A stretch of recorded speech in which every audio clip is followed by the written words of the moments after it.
Here, happy Tuesday, and thanks for joining us on TV, Apple TV, or wherever you're streaming us. Always good to have you. I'm Ross DiMattei. Right now, we're moments away from a big announcement from the Clark County School District regarding sports. And many parents have been upset about not being able to watch their kids play. 13 Action News anchor Jackie Kostek has been covering these issues for a while and at length, and she joins us live now. Jackie, what can we expect? Well, Ross, we can definitely expect a lot, but first, it is an absolutely beautiful day out here at the Sierra Vista High School, and it actually is starting to feel like a normal high school year, so take a look next to me. The marching band in full effect right now, doing their thing. They said they've been practicing for a little while, so they are ready to perform. So we are expecting a few big announcements today. That is what the protocols, the COVID-19 testing protocols will look like for CCSD student athletes this season. We are expecting to hear about some new athletic fields, the construction of new athletic fields, and some details on scrimmages. But another big thing, and this is a story that I just covered yesterday, is the return of spectators to sports. So when CCSD announced the return of sports just about a month ago, they said that there would be no spectators allowed. And so this is something that parents and families have been pushing for, players as well, especially for the seniors who, may just have a few games left to play. Maybe they're not playing in college. And so parents, families all want to be able to see their athlete perform in this final season. And so we are expecting to hear a change of that policy. We do not know what that's going to look like exactly, but CCSD did let us know yesterday that they would make that announcement today. And so we are watching some folks gathering over in the corner. It looks like CCSD Superintendent Jesus Jar is over there. We are also expecting to hear from members of the Raiders and the Wynn Las Vegas, so we're not sure what those announcements will look like, what their involvement is here today, but we will be sure to bring all of that to you. And again, marching band going, track and field athletes running the track. I do not envy them right now because it's a little toasty with the sun right now, but it does look like folks are starting to make their way over to us now, so we should be seeing that press conference get underway just moments from now. Ross? Well, Jackie, a little tough with the timing there from the marching band, but it just kind of speaks to the excitement now that we have sports starting up again and after school activities. But I do want to ask you, a testing protocol is expected to be put in place. Are you hearing anything on that front about testing the athletes either before practices, before games? Is that something we can expect to hear more about during this press conference? We're definitely expecting to hear more about that. The only thing that we really know right now is that they do have to have a negative test before they start practicing. And so we do know that Allegiant Stadium is having a big COVID-19 testing event where folks can go and get tested for free tomorrow. All members of the family can go to that. But we do not know exactly what the protocols will look like. But again, of course, we're expecting to hear more today. One of several announcements, of course, the other two being the construction of some new athletic fields and the big one, whether spectators will be allowed at these CCSD games this season. And just knowing that those tests are going to be mandatory, another question that we would love to hear is how much that's going to cost and who's going to pay for that, whether it be the school district or the state of Nevada. Jackie, just one last question. You mentioned that there's only a few games left for some of these athletes. Just give us a sense. I know you talk with parents about just how great it would be to be able to see their kids actually play in some of these final games in their high school career. What are you hearing from parents? Well, there's so much passion, and right now, for the folks, the students who have been playing intramural and club games, it does look like some folks are starting to make their way over to the podium at this time. But yes, those parents have been so passionate because a lot of students, they play high school sports, but then they don't play beyond that. And so this is really the final time. For the football season, they just have 20 practices and one intramural scrimmage at the end of that. So that's really just one opportunity to see their athletes play in a kind of game. I know the results really aren't going to be tallied. It's not, for real competition, but at least you're going to see two teams go head to head. I'm going to get out of the way now, Ross, as this press conference gets underway.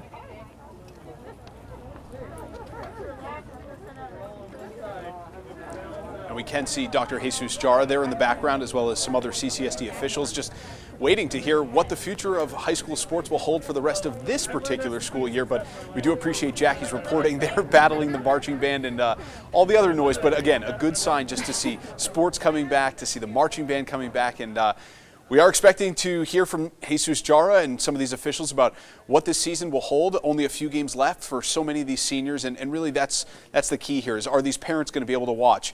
Are these kids going to have to go through what kind of testing procedures? We know that testing is going to be mandatory. They'll have to test negative before competing in any games against other schools, and that's to, of course, try and slow down the spread of COVID-19. But you can see all of those folks gathering there. Any minute now we should be getting this update from the Clark County School District as it pertains to youth sports in high school and what the rest of the season will look like. Looks like someone may be stepping up to the microphone right now. Let's take a live listen in to find out what the rest of the season will hold. Hello everybody, my name is Macy Beck. I'm the student body president here at Sierra Vista. I'm so excited to be back on campus, and I'm even more excited about our brand new football field behind us. I'd now like to turn the time over to our principal, Dr. Anzalone. Well, good afternoon. Welcome to beautiful Sierra Vista High School. We're so happy to have all of you here today.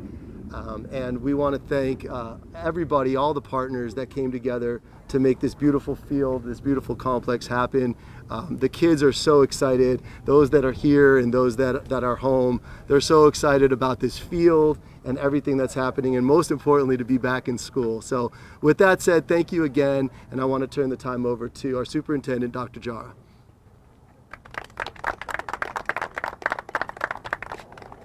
Thank you, Dr. Anzalone. I guess I should take my centennial mask down, but I was there this morning. Great day in the Clark County School District for our children, for our staff, and our community. The kids are back in school face-to-face. Had a great time this morning at Centennial. So I appreciate you all being here. But before I get started on my remarks, I'd like to thank our board president, Trustee Cavazos, and Trustee Williams, who are here with me this afternoon. As I said all along, when we close down and opening up our school, safety of our children and our staff is number one priority. And this is very important as we are unveiling and actually sharing a little bit of what we've done to all our athletic fields. But I'd like to really thank our parents for their patience. I know this has been a tough year for all of us, and of course our children, but as we know and realize today, it's an exciting day seeing our kids' faces with our hardworking educators. What we are here today is that we are providing an opportunity for our spring sport athletes to participate in games that begin April 16th. I'm also excited that intramural sports will take place in the coming weeks. As a former coach, I understand how important athletics and the performing arts play in the role of the lives of all our students. Additionally, we will allow home team spectators to participate and be part of our spring sporting events and, of course, our performing arts. We are going to make sure that we allow not only our parents, but their home spectators to not only experience and see our kids participate in the athletic sporting events, but then also as they watch our kids perform, not only in the performing arts and the choir, because those are critically important. Also as a father whose daughter was a performing arts and theater major in school. We will allow using the occupancy restrictions, social distancing, wear face masks, as I said, this is really a step moving forward. As you can see behind me, what we have here is our beautiful football fields that we have transformed in 33 of our high schools. An investment in our community and our children of $55 million. James Tony, who is here from Hellis Construction and Local 872, thank you for your work. Not only our football fields will be used for obviously football, but for our marching band and for other activities deemed appropriate for our high school sports. Again, as I continue to talk about our safety, is a top priority for us. Wynn Las Vegas has been a key partner in helping us use their facilities and their opportunity to help our students with our administering the saliva-based testing that we provide our student athletes within a 48-hour results back to our kids for COVID testing. So again, something that we've been using in Moapa and in Virgin Valley already. Again, what we have seen is this community has come together on behalf of our 310,000 children. I couldn't be more proud of Troy Mitchum, Vice President of Guest Services at the Wynn Las Vegas, for being a key partner for us to be able to come back into participating in our athletics. Now, as I mentioned, our spring sports and our intramural, I am so excited to announce that the Las Vegas Raiders has come as a key partner for us to allow our children, our student athletes, when we are looking at a spring intramural game, that the Las Vegas Raiders, thanks to the leadership of the president, Mark Bedane, and is going to allow our kids for us to be able to do a jamboree at Allegiant Stadium. 9 teams randomly selected will have the opportunity to participate and play at the Allegiant Stadium. So very excited for our student athletes. Again, the partnership of this entire community coming together on behalf of our 310,000 children. Again, thank you for being here. And now I'll take any questions. And then I'll have some of the experts that have been working behind the scenes, Dr. Barton, Jeff Wagner, and our key stars, I would say, in our athletic department, Pam Sloan and Shannon from our performing arts. So, any questions? Can you describe, I guess, a little bit more about this jamboree? How are you guys going to decide who gets to play? Will parents and families? No spectators. I know that answer. No spectators, but it's for our kids. And That when is is this? Pardon me, when is it? It's the 23rd and the 24th of this month, in a couple of weeks. And I'd like to introduce Mile Hayes with the Raiders. Just say hi. Thank you very much for everything you do for us. And again, it'll be a blind draw. We plan to meet with athletic administrators tomorrow. We'll see who's interested. And then, like I said, we'll pick 9 teams, and it's a 2-hour window that they can do an inter-squad scrimmage or a practice. And what a great opportunity for our kids. Just as a follow-up question, you said this is an inter-squad scrimmage. Is that the one that they're getting towards the end of the season, or do they have another one at their campuses? And part 2 of that question is, a lot of families are excited about the new football fields, but they're concerned for the seniors that they'll only be playing one game and it'll only be against each other when some other local states are able to compete against other teams, as well as some of our local private schools. Well, right now, technically, we're in spring season, and football is a fall sport. So we decided collectively that we would offer an intramural program for the fall to benefit our students that were unable to participate. So by having this, we will allow the schools to videotape the scrimmage so the kids can use that film for scouts. We initially were going to have it later in the season, like at the end of this month, but that's during the draft and we were unable to use the facility. So that's why we're doing it 2 weeks from now. And are parents and fans able to come to the practices as well, or only the inter-squad games? No, they're not even allowed to attend the inter-squad. There will be no spectators at intramural practices. Just the spring sports. Just the spring sports? Okay, Yes. so none of the fall intramural? Correct. And you said 9 teams will get to participate? Correct. So how will they play more than one? Like, how will that work? No, inter-squad means that they play within themselves. So for instance, if Sierra Vista was selected, then they would break their team into 2. If. If. I said if.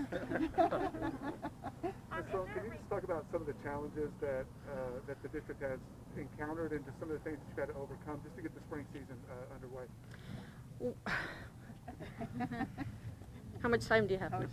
No, it's been, I'll just tell you, we have prepared for this moment all year long.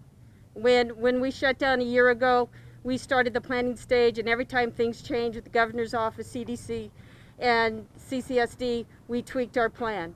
And then when I got the call, Dr. Jar called me at home and said, "We're ready to go." And so we were ready to go. Obstacles, probably Transportation a little bit because we're struggling as a district, but we're making ends meet because the charter companies are helping us out. Schedules, officials are down nationwide. We just don't have the multitude of officials that we've had in the past, but we're able to make it work. I commend Mr. Jackson on the schedules that he has put together, multiple revisions due to whatever circumstance, you know, anything that we hit. But at the end of the day right now, we're ready to go. We're excited. Is there a reason for the fall inter-squad games that you won't allow fans in the stands? For some families, this is the last time they get to see their senior play before they go off to college or whatever their next step is in their careers or future. That was just a decision that we chose to do primarily because of the social distancing and because this is like something we were able to put it together at the last minute, and it would involve a lot more planning, people, personnel. And you know what? In my opinion, because there's only 9 teams that will be selected for this, I would feel bad for the other schools. But the other schools, all the schools are able to do an inter-squad game outside of the Legion, correct? Correct. So are they able to have fans? No. No. Like I said, when we made the decision for spectators, it was just for spring sports. So not for fall sports either that start in early May? That is correct. So Just spring sports. And you said home team spectators Correct. are allowed for spring Correct. sports. So is there going to be a number, a limit to how many people can show up? Well, that's site-based. And because right now it's either 250 spectators or 50% of your capacity, and every school facility, we didn't set a preset number because every facility is different. I'm going to use baseball for instance. If you look at Sierra Vista's baseball field, it's enclosed, it's small. But if you look at a Foothill High School, that's an open facility. You can have a lot more people attending there, as you could hear, because part of the requirements for social distancing is that we have to have our athletes sit in the stands. They all can't be in the dugout.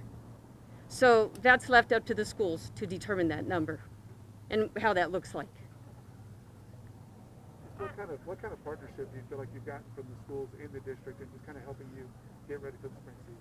I think we have a great relationship with all of our schools. They've done a phenomenal job. We've met with them practically every month. We met with them a week and a half ago. We're going to have another meeting tomorrow. They're ready to go too because, you know, at the end of the day, this is all about the kids. And we're so excited for the kids to have this opportunity. Superintendent, can you talk about just the 5 days a week so far for students? I know that started today, but it looks like a good portion of students are still doing full distance learning. What does it look like? I know you guys have talked about looking at full distance learning options even when we go into the next school year. Where is everything with that? So as far as today, the elementary school I was able to visit, you know, the principal was so excited. A lot of our kids are back. The teachers are back. That's our goal. I know the board and my staff, we're committed to and working to get there on a 5-day instruction for our kids. As I visited classrooms, you know, we see everybody's learning, and parents. Our parents are going to have the choice. We're going to have parents that are still going to continue to make a decision for their kids to stay at distance ed, and we'll provide that opportunity. So as far as what the future, you know, the board, we're going to be having some conversations about what that looks like in the near future for our community. Doctor Jara, una pregunta para los medios en español, por favor. No sé si podrías comentarnos brevemente lo que has mencionado antes también en inglés, qué tipo de actividades se van a permitir y qué medidas se van a tomar. Sí, déjame tratar de, si me acuerdo de todo lo que dije. Los deportes de spring van a ser intramurals, van a ser sin padres, sin espectadores. Nada más, bueno, no ellos que los que vengan en del home team, que pueden venir, los del fall y el no se puede. Tenemos un partnership con los Raiders de Las Vegas para que dejar usar el estadio para 9 equipos para hacer un juego de práctica. ¿Sabes también, no sé si nos puedes mencionar, las pruebas de COVID que se van a hacer a las personas que participen en estos eventos deportivos? Sé que se han abordado medidas de pruebas. Perdón. Pruebas, test de COVID-19. Eso, el COVID testing es para los atletas que están ahora otra vez con el Wynn Hotel. y resorts que nos están ayudando para hacer los exámenes de saliva con los estudiantes que están practicando deporte ahora. Entonces, todos los estudiantes que participen en Deportes, en fútbol, en béisbol, en softball, what other sports? Eso mismo. How do you justify allowing spectators for spring sports but not allowing spectators for fall and intramural when a lot of students have been waiting this entire year to play possibly one intra-squad game? Yeah. So here's we got to go back to what and I appreciate what our athletic administrator mentioned about this is all about our children. This is about our kids and the opportunity to participate in an intramural activity. This has been our focus. This has been my focus. The spring sports are a little different than they're more competitive. They're competing with other schools. Our fall sports are within inter squad and they're within their own school. They'll have their fall season in the fall of 21-22. So they're well, I understand that, and we didn't all plan COVID, and we are really excited about the work that our kids are doing and where our partnership that we have with this community to come together to be able to help our kids participate in I would think once in a lifetime playing at Allegiant Stadium for the 9 schools that get selected. That's a once in a lifetime opportunity that I would tell you that I don't know how many other school districts have done that for their kids, and I think our kids has been our focus all along, and a great community partner has come to the table to help us. But for a lot of kids, they want to be able to perform in front of their friends and especially their family. Yeah. Thank you. Superintendent, tomorrow the Make the Road Nevada is hosting an event where basically they're asking to remove police from the school district.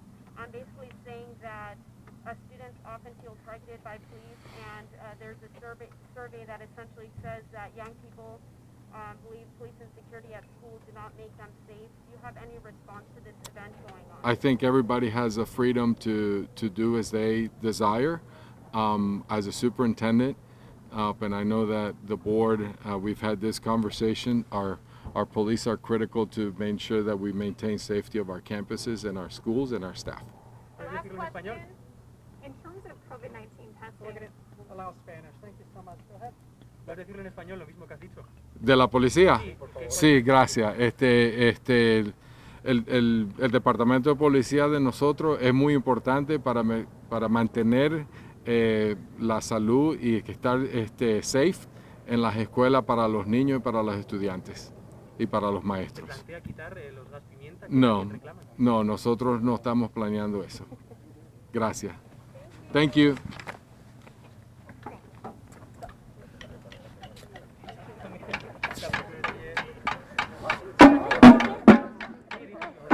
Okay, you were just listening to CCSD officials, including Dr. Jesus Jara. They're talking about youth sports, what the rest of the spring season holds, and also an intramural competition for some of the fall sports that lost out on their entire season. We're going to take a quick break, but stick around because we'll recap and react coming up after the break with Jackie Kostek.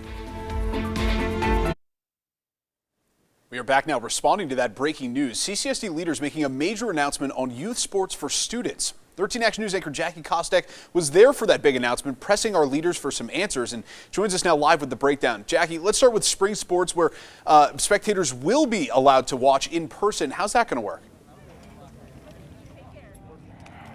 Yeah, Ross, definitely a lot to unpack from this conference where we heard from Superintendent Jesus Jara all about their plans for spring sports, fall sports, which are starting in early May, and these intramural sports that are getting a chance to play.